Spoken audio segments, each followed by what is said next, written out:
हाय प्रिय विद्यार्थियों, सुप्रभात, नमस्कार। प्रिय मित्रों, नमस्कार। पौधार ग्रुप ऑफ एजुकेशन के ऑनलाइन क्लास में, हिंदी के ऑनलाइन क्लास में आपका पुनः स्वागत करता हूँ, अभिनंदन करता हूँ। हाँ तो विद्यार्थियों, आज जिस टॉपिक को लेकर हम आए हैं, जिस प्रकरण के अंतर्गत हम अध्ययन करेंगे, वो है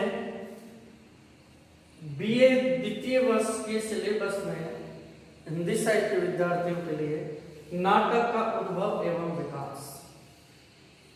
नाटक क्या है, इसका उद्भव कैसे हुआ और इसका विकास क्रम कैसे चला, इसके बारे में हम सारा अध्ययन करेंगे। तो शुरू करते हैं। सर्वप्रथम हम देखते हैं ये नाटक जो शब्द है, नाटक, ये जो नाटक शब्द है ये हिंदी साहित्य में कहां से आया, ये विधा कब प्रचलन में आई। तो सबसे पहले हम नाटक शब्द का व्याख्यान करते हैं। हम जानते हैं कि जितने भी दृश्य काव्य हैं, ये दृश्य काव्य है। प्राचीन काल में दृश्य काव्य हुआ करते थे, यानी रंगमंच पर जो कलाकार थे, विदूषक थे, वो किसी भी पौराणिक कथा प्रसंग को उठाकर और उस पर अभिनीत, उस प्रसंग में एक कथा का रूप देकर, छोटी सी लघु कथा का रूप देकर स्वयं उसमें अभिनय करते थे और अपने ही और स्वयं अपने अपने पात्रों का अभिनय करते थे, उच्चारण करते थे, अपने जो कथा में संवाद में स्वयं बोला करते थे। इसको लोग देखा करते तो बड़े आनंद और पौराणिक कथा को बड़े रुचिपूर्ण ढंग से पेश किया जाता था, है ना। वो दृश्य काव्य होता था, ठीक है ना। जो ये विधा अत्यंत मनोरंजक विधा थी प्राचीन काल में। तो सर्वप्रथम देखते हैं कि दृश्य काव्य के वेदों में नाटक का प्रमुख स्थान है। दृश्य काव्य जितने भी हैं उनके वेदों में नाटक एक अपना प्रमुख स्थान रखता है और ये प्राचीन काल से एक समृद्ध विधा रही है, बहुत ही उच्च कोटि की विधा रही है। इसके प्रति लोगों के मन में अत्यधिक आकर्षण था और संस्कृत साहित्य में कोई श्रेष्ठ नाटक की रचना भी नहीं हुई, लेकिन धीरे धीरे संस्कृत में इस दृश्य काव्य का, इस विधा का बहुत ज्यादा प्रचलन होने लगा था। और सर्वप्रथम हमें ये जानना है कि नाटक का जो प्रारंभ हुआ था वो संस्कृत के नाटकों से हुआ था। संस्कृत के विदूषक लोग नाटक, रंगमंच पर नाटक खेला करते थे। नाटकों से ही नाटक हिंदी में आया। हिंदी में जो नाटक थे वो संस्कृत की देन है। संस्कृत से ही हिंदी में नाटकों का प्रचलन शुरू हुआ था, क्योंकि कहा जाता है कि काव्येषु नाटकम रम्यम, काव्येषु नाटकम रम्यम,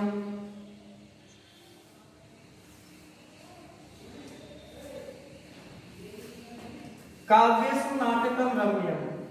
इसका मतलब है काव्येषु नाटकम रम्यम, अर्थात काव्यों में सर्वाधिक रमणीय जो रचना है वो नाटक है। अर्थात काव्यों में सबसे रमणीय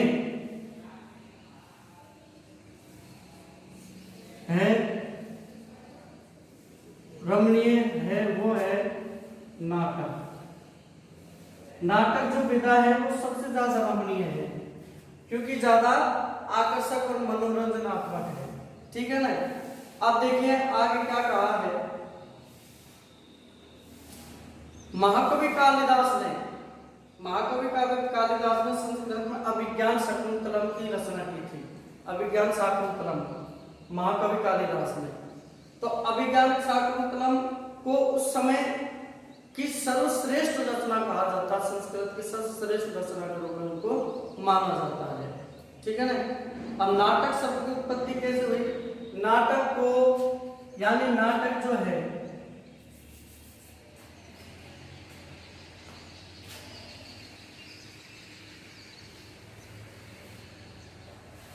नाटक को रूपक कहा जाता है।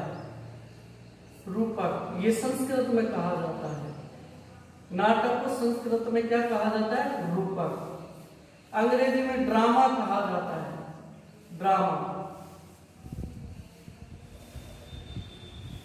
अंग्रेजी में इसको ड्रामा कहते हैं।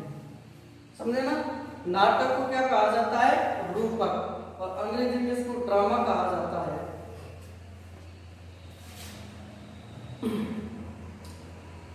मूलतः नाटक जो शब्द है वो अंग्रेजी की ही देन, जो संस्कृत की देन है, रूपक की देन। नाटक जो शब्द है वो रूपक का ही पर्यायवाची शब्द है।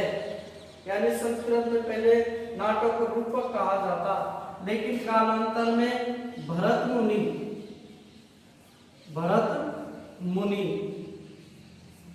के नाट्य शास्त्र से, भरत मुनि की जो नाट्य शास्त्र जो रचना थी, सर्वप्रथम नाटक के भेद और नाटक के स्वरूप और उसके विकास के बारे में भरत मुनि ने नाटक से परिचय कराया था। ठीक है ना? तो नाटक का जो सर्वप्रथम भरत मुनि के द्वारा इस नाटक विधा का प्रारंभ माना जाता है, नाट्य शास्त्र ग्रंथ से मिलता है। और भरत मुनि ने माना कि जो नाटक शब्द है, नाटक, वो नट धातु से, संस्कृत के नट धातु से बना है। आज भी हम देखते हैं हमारे ग्रामीण क्षेत्रों में एक प्रजाति निवास करती है ना, जो मनोरंजन का कार्य करती थी प्राचीन काल में। आज भी वो देखते हैं, गांव में मिलती है वो प्रजातियां। वो भी यानी स्वांग, भांड, भैरूप्यपन और नाटक, इस तरह के रास, इस तरह के कार्य वो करते हैं। उनको इस तरह के कार्य करने से उन लोगों को क्या कहा जाता है? नट कहा जाता है। नट यानी कलाकार, मनोरंजनात्मक कलाकार, नट। नट प्रजाति एक हमारे ग्राम भारतीय परिवेश में, भारतीय धरती पर ये नट प्रजाति आज मौजूद है। और इन नटों का यही कार्य था, प्राचीन काल में लोगों का मनोरंजन किया करते थे। तो नट धातु से नाटक की उत्पत्ति मानी जाती है। ठीक है? अब देखते हैं आगे थोड़ा सा इसके बारे में। अब इसका उद्भव और विकास देखते हैं।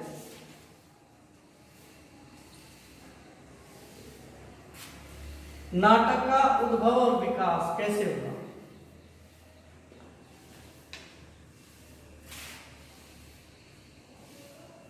नाटक का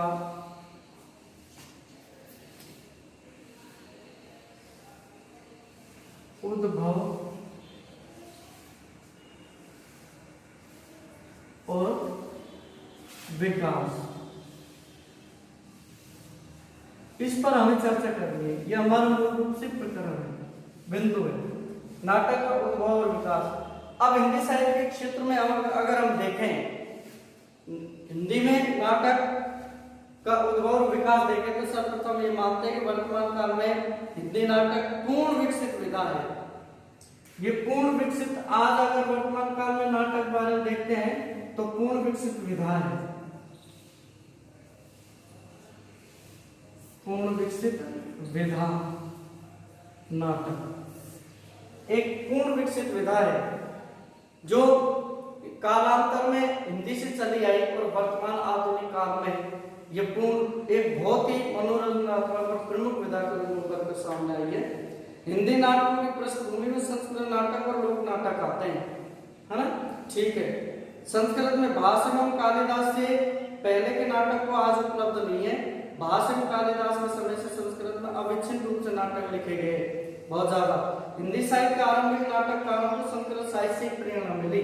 हिंदी साहित्य में जो आरंभिक नाटककार थे इनको कहां से प्रेरणा मिली? संस्कृत साहित्य से, संस्कृत से। मैंने बताया था कि भरत मुनि ने नाट्य शास्त्र से प्रारंभ किया था, है ना? पहले संस्कृत में इनको रूपक दृश्य काव्य के रूप में माना जाता था। तो हिंदी में जो नाटक विधा है वो संस्कृत से आई। अब देखिए महाराजा जसवंत सिंह, उनका जो प्रबोध चंद्रोदय है, जसवंत सिंह, जसवंत सिंह, प्रबोध चंद्रोदय,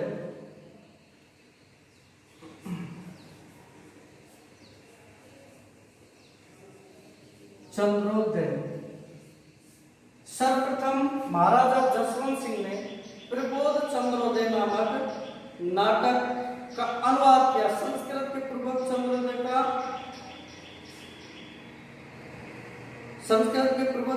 का हिंदी में प्रबोध चंद्रोदय नाम से नाटक अनुवादित किया था हिंदी में। ठीक है ना। ये ब्रज भाषा का गद्य पद्य नाटक है। भाषा ब्रज और गद्य पद में लिखा हुआ।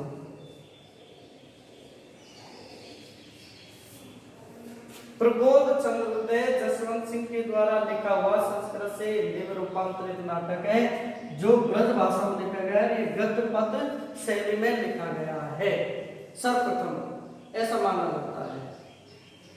उसके बाद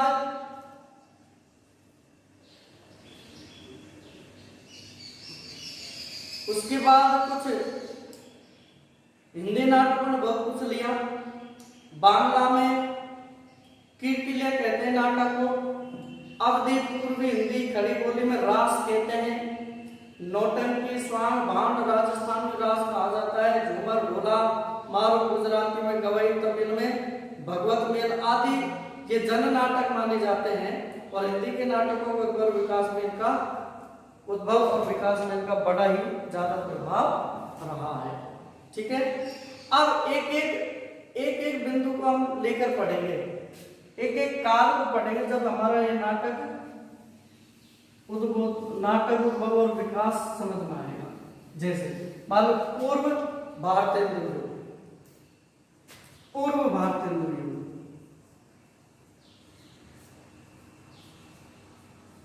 भारतेंदु युग। भारतेंदु हिंदी साहित्य के यानी सर्वप्रथम एक ऐसे साहित्यकार थे जिन्होंने संपूर्ण विधाओं में लिखा और हिंदी साहित्य को साहित्यिक मंच पर स्थल पर लाने वाले प्रथम साहित्यकार थे, है ना। इसलिए महान हिंदी की सेवा करने वाले महान कवि थे। तो इनके नाम से इन कालों को बांटा जाता है। पूर्व भारतेंदु युग। आप देखते हैं डॉक्टर दशरथ ओझा ने हिंदी नाटकों की परंपरा 13वीं शताब्दी मानी।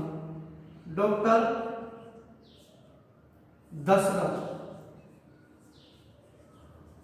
ओझा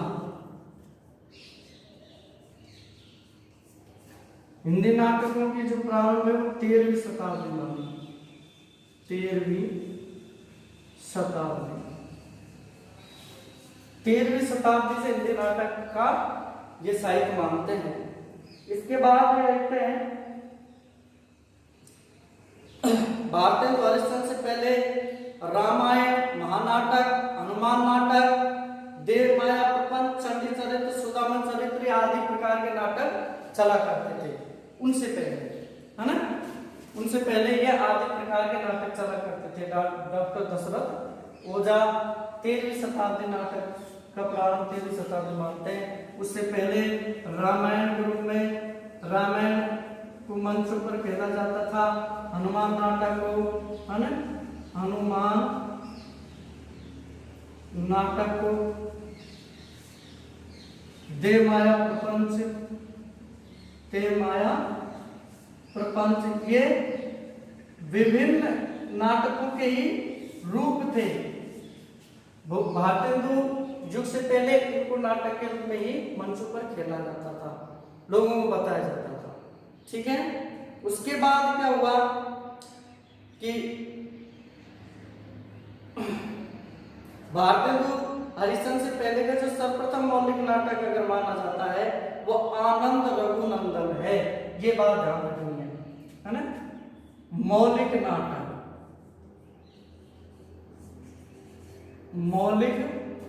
नाटक,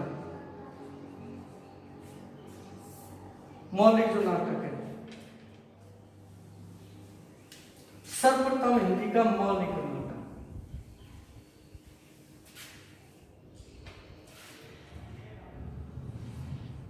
सर्वप्रथम हिंदी का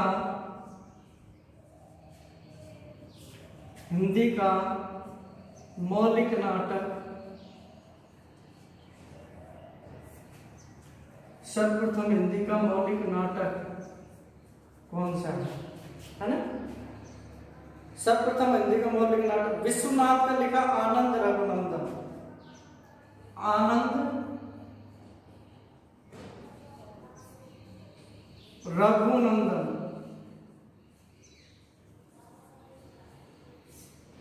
आनंद रघुनंदन किसने लिखा है इसको? विश्वनाथ ने। ये ध्यान रखने की बात है। विश्वनाथ में सर्वप्रथम विश्वनाथ ने सर्वप्रथम हिंदी का जो मौलिक नाटक लिखा गया वो आनंद रघुनंदन था और किसके द्वारा लिखा गया? विश्वनाथ के द्वारा। ठीक है ना? विश्वनाथ के द्वारा। रामचंद्र शुक्ल ने आनंद रघुनंदन को हिंदी का प्रथम नाटक माना है और इसको रामचंद्र शुक्ल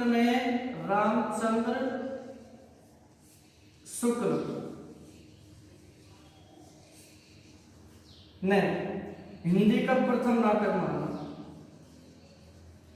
हिंदी का प्रथम नाटक माना।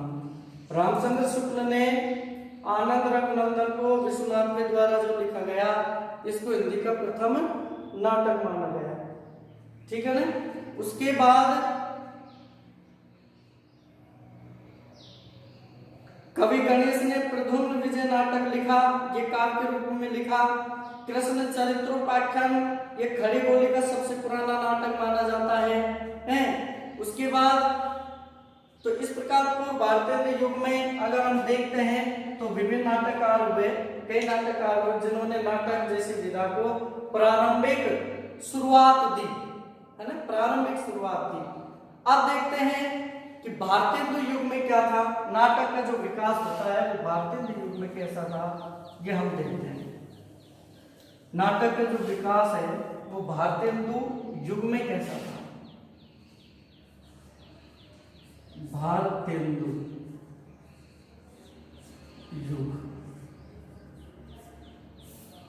भारतीय युग में नाटक का विकास कैसा था ये देखते हैं। नाटकों का आरंभ वास्तव में भारतीय युग से ही माना जाता है।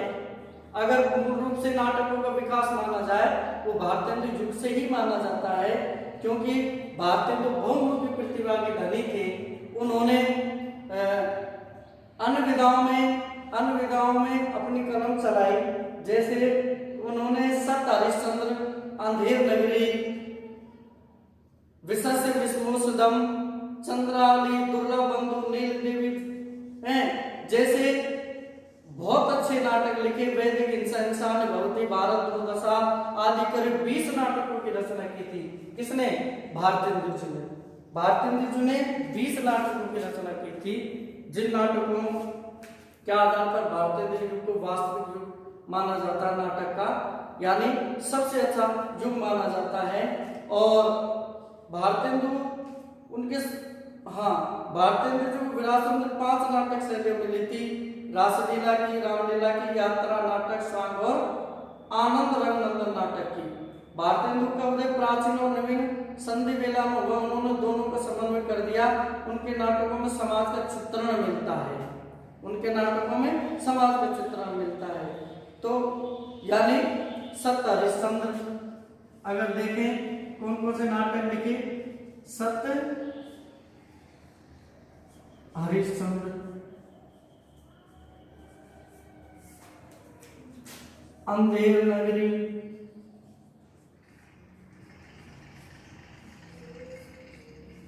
ये प्रमुख नाटक है। सत्य हरिश्चंद्र, अंधेर नगरी और चंद्रावली, दुर्लभ बंधु, चंद्रावली, दुर्लभ बंधु,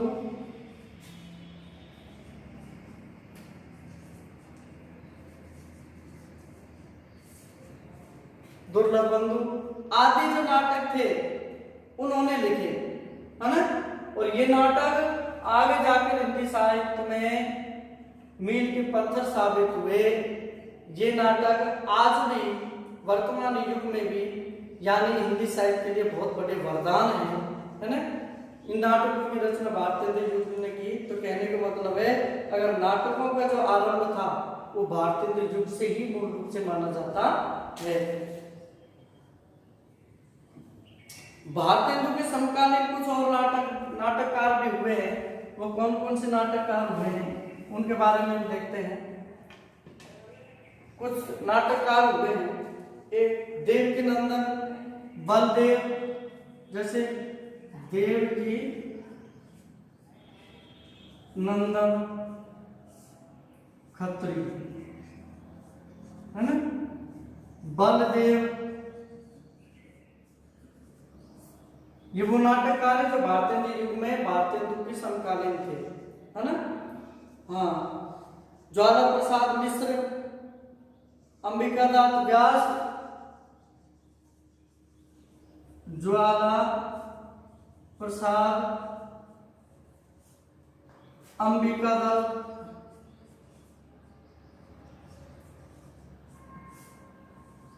अंबिका दत्त, ठीक है ना।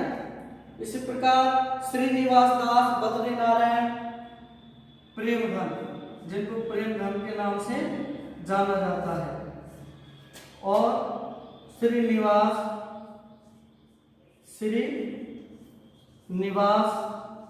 ये आदि जो नाटककार थे ये भारतेंदु के समकालीन नाटककार थे जिन्होंने हिंदी नाटक साहित्य को बहुत समृद्ध किया था, ठीक है ना। अब देखिए इस युग में जो नाटक लिखे गए थे उसमें से संस्कृत, बांग्ला और अंग्रेजी नाटक के अनुवाद है कुछ तो, और कुछ मौलिक है, कुछ स्वयं कवि साहित्यकारों ने स्वयं सृजित किए हैं, और किसी का अनुवाद किया है तो किसी कोई संस्कृत से लिया गया है या अंग्रेजी से उनका अनुवाद किया गया है। महाभारत से, कृष्ण लीला से, महाभारत से, रामायण से, इन पौराणिक कथाओं से संबंधित अधिक नाटक लिखे गए, है ना, इस युग में। तो भारतेंद्र युग से पहले, लेकिन भारतेंद्र युग में नाटक इतिहास, पुराण, समाज, राष्ट्र से संबंधित लिखे गए।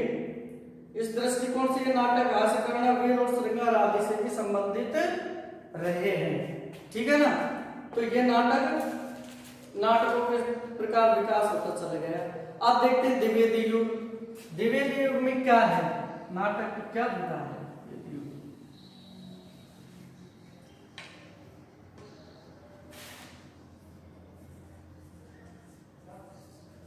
द्विवेदी युग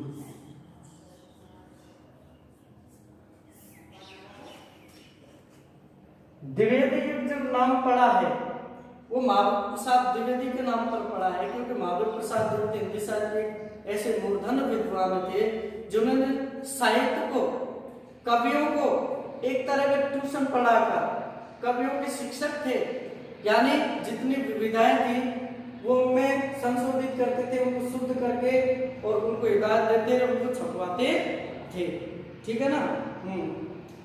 तो ये द्विवेदी युग था। द्विवेदी युग में माखनलाल चतुर्वेदी, देवी प्रसाद, बद्रीनाथ भट्ट का नाम भी उल्लेखनीय नाटककारों में है।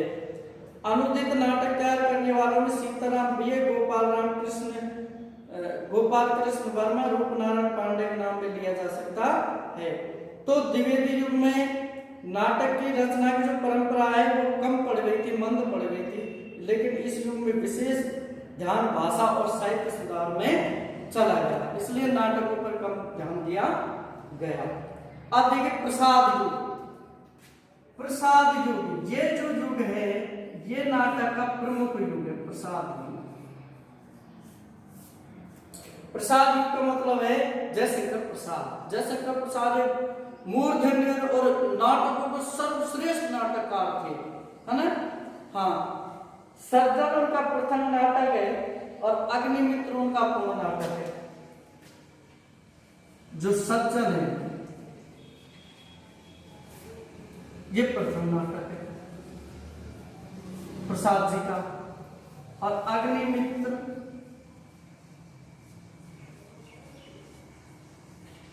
अग्निमित्र ये अपूर्ण नाटक है, ये जानकारी आप ध्यान रखें। अपूर्ण नाटक सज्जन का प्रथम नाटक है, अग्निमित्र का अपूर्ण नाटक माना जाता है, ठीक है ना। इसके बाद इन्होंने राजश्री, अजातशत्रु, जन्मेजय का नागयज्ञ, चंद्रगुप्त, ध्रुव स्वामिनी, कल्याणी परिणय, प्रायश्चित, विशाख, कामना आदि प्रसिद्ध नाटकों की रचना की। महाभारत काल से लेकर हर्षवर्धन तक के भारतीय इतिहास की घटनाओं को इन्होंने अपने नाटक में स्थान दिया और देश के गौरवपूर्ण अतीत से अवगत कराना इनका उद्देश्य रहा है, क्योंकि इन्होंने ऐतिहासिक नाटकों की रचना सबसे ज्यादा की थी। इन्होंने ऐतिहासिक नाटक लिखे थे, तो जितने भी इतिहास बिखरा पड़ा था उन सारे इतिहास को छोटे छोटे प्रसंग बनाकर नाटकों में रूपांतरित करके लोगों को हमारे इतिहास से जानकारी दिलाई, अवगत कराया था। यानी वो कहते हैं विशाख की भूमिका में उन्होंने लिखा हुआ कि मेरी इच्छा भारतीय इतिहास के एक प्रकाशित अंश में से उन प्रकांड घटनाओं का दिग्दर्शन कराने की है जिन्होंने हमारे वर्तमान स्थिति को बनाने का प्रयत्न किया है। इसलिए प्रसाद युग हिंदी नाटकों के इतिहास में उत्थान और स्वर्ण युग माना जाता है। प्रसाद युग हिंदी नाटकों में उत्थान का युग है और स्वर्ण युग में, क्योंकि इसमें पूर्ण रूप से परिष्कृत हो चुकी थी नाटक विधा, है ना। और हिंदी के सर्वश्रेष्ठ नाटककार माने जाते हैं जयशंकर प्रसाद, ठीक है। उसके बाद प्रसादोत्तर युग आता है।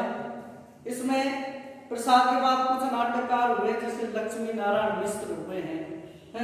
लक्ष्मी नारायण मिश्र का नाम उल्लेख किया जाता है और इन्होंने नाटक में यथार्थवाद को स्थान दिया। लक्ष्मी नारायण ने नाटकों में किसको स्थान दिया था? यथार्थवाद को।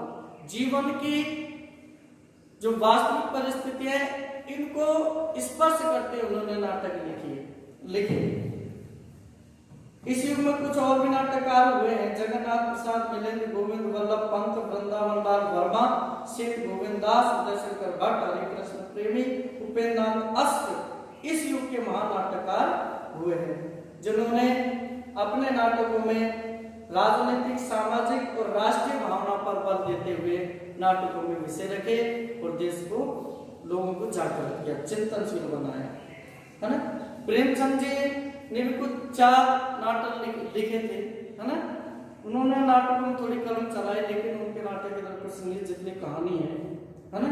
तो इस प्रकार हम देखते हैं कि विभिन्न युगों से गुजरते हुए नाटक अपने चरमोत्कर्ष स्थिति पर पहुंचा। ऐतिहासिक नाटककार कुछ इस प्रकार प्रतिशोध, रक्षाबंधन, शिवा साधना, आहुति मंदिर, मित्र आदि उनके चर्चित नाटक है। ये प्रेमचंद जी के नाटक हैं। फिर आता है अंतिम जो युग है वह स्वातंत्र्योत्तर युग। स्वतंत्रता के बाद कौन कौन से नाटककार हुए? स्वतंत्रता प्राप्ति के बाद हमारे देशवासियों पर पाश्चात्य दृष्टिकोण का काफी असर हो गया था और नए नाट्य साहित्यकारों ने पाश्चात्य विचारों से प्रभावित होकर हिंदी रंगमंच के प्रति आदर का भाव बढ़ा। स्वतंत्रता प्राप्ति के बाद श्री जगदीश चंद्र माथुर का जो कोणार्क नाटक है, सूर्य मंदिर कोणार्क, है ना, उड़ीसा में, तो उस पर नाटक जो लिखा गया है वो बहुत प्रसिद्ध हुआ। उन्होंने नाटक की रचना यथार्थवादी रंगमंच को ध्यान में रखकर की। बीते हुए के संदर्भ में समकालीन भाव स्थिति का अन्वेषण इस नाटक में हुआ है। शारदीय पूर्व नाटक कृति है उनकी। पहला राजा उनका पौराणिक कथा पर आधारित नाटक है। तो इस प्रकार कुछ नाटक लिखे गए। लक्ष्मी नारायण डाले, इनका अंधा कुआं, मादा कैक्टस और तोता मैना आदि इन्होंने नाटक लिखे। इनका सबसे प्रसिद्ध जो नाटक है वो है दर्पण, लक्ष्मी नारायण जी का। डॉक्टर लाल मोहन राकेश हुए हैं।